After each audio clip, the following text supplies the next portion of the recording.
आंखें अचानक से खुली। उसने देखा कि वो तो अपने कमरे में अपने बिस्तर पर सो रही थी।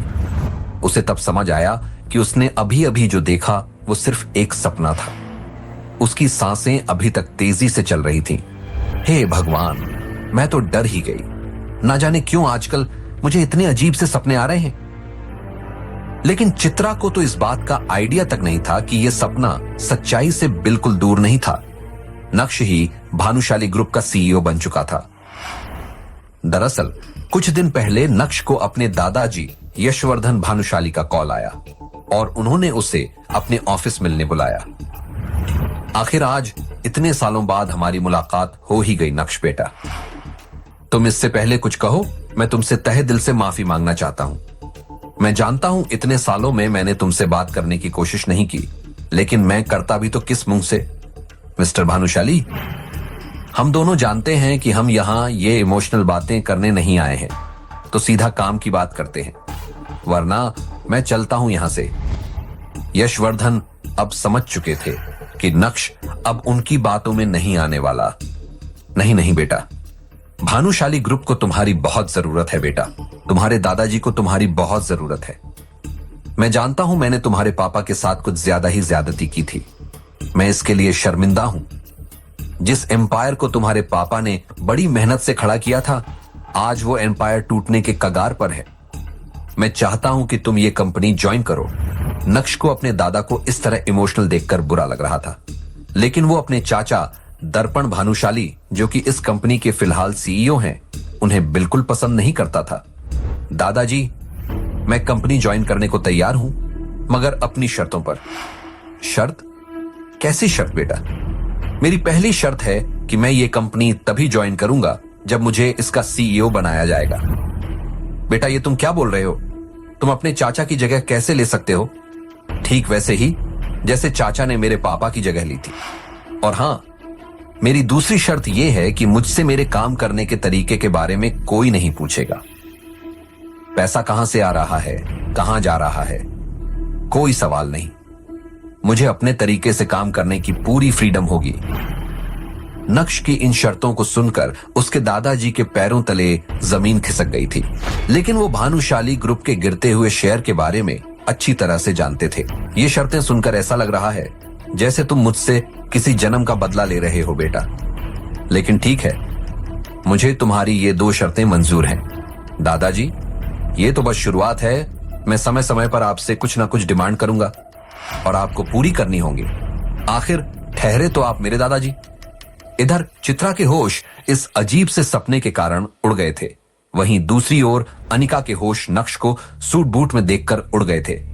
वो जल्दी से नक्श के पास गई। नक्श, तुम यहां क्या कर रहे हो? नक्श अनिका को देखकर घबराया हुआ था। उसे लगा कि आज उसकी सच्चाई अनिका के सामने आखिरकार आ ही जाएगी। लेकिन तभी नक्श के दिमाग में एक आइडिया आया और उसने कहा, वो अनिका, मैं मेरे बॉस के कुछ काम से यहां आया था। मैं लेट हो रहा हूं और वो पहले ही बहुत गुस्से में है। मैं अब और लेट नहीं हो सकता, इसलिए मैं निकलता हूं। Okay, bye. इससे पहले अनिका कुछ कह पाती, नक्श वहां से निकल गया। अनिका भी वहां से निकल गई। आज वो बहुत खुश थी क्योंकि उसने वो डील क्रैक कर ली थी जिसे क्रैक करने की लाख कोशिशों के बाद भी उसके मैम्बो अंकल नाकाम रहे थे। अगली सुबह जब ड्राइवर नहीं था तो अनिका नक्श को अपने ऑफिस ले आई। वो जैसे ही कैबिन में घुसी, विहान उसका वहां इंतजार कर रहा था। यार, कितना लेट कर दिया तुमने? मैं कब से तुम्हारा यहां इंतजार कर रहा था। सॉरी, वो आज मेरा ड्राइवर छुट्टी पर था। चलो, देर आए दुरुस्त आए। मैं तुम्हारे लिए एक गिफ्ट लाया हूं। लो, इसे खोल कर देखो। नक्श भी चुपचाप खड़ा ये सब देख रहा था। अनिका ने गिफ्ट खोला तो वो एक्साइटमेंट के कारण चीख पड़ी। ओ माय गॉड विहान, क्या ये वही है जो मैं सोच रही हूं? Dream lover necklace? लेकिन ऐसे नेकलेस तो पूरे दुनिया में बहुत कम है। तुम्हें यह कैसे मिल गया? अनिका ये कह रही थी और नक्श के मुंह से हंसी निकल गई। विहान नक्श की इस हरकत से चिढ़ चुका था, लेकिन वो कुछ कहता इससे पहले ही अनिका बोल पड़ी। तुम्हें किस बात पर हंसी आ रही है?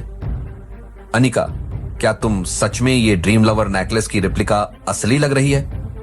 विहान भी समझ गया था कि अब वो इस फेक नेकलेस को असली नहीं बता सकता। हाँ, ये रिप्लिका है, लेकिन तुम चिंता मत करो अनिका, मैं तुम्हें जल्द ही असली डायमंड नेकलेस ला कर दूंगा। विहान की बात सुनकर नक्श फिर जोर से हंस पड़ा। इस बार अनिका को विहान के चेहरे पर उसका गुस्सा साफ दिखाई दे रहा था और वो नहीं चाहती थी कि विहान गुस्से में आकर उससे पार्टनरशिप तोड़ दे, इसलिए वो बीच में बोल पड़ी। नक्श, तुमने कितनी बार कहा है बीच में मत बोला करो। तुम मुझे बस ऑफिस छोड़ने आए थे ना, तो जाओ अब। खुद ने तो कभी मुझे नेकलेस तो दूर एक रिंग तक गिफ्ट की।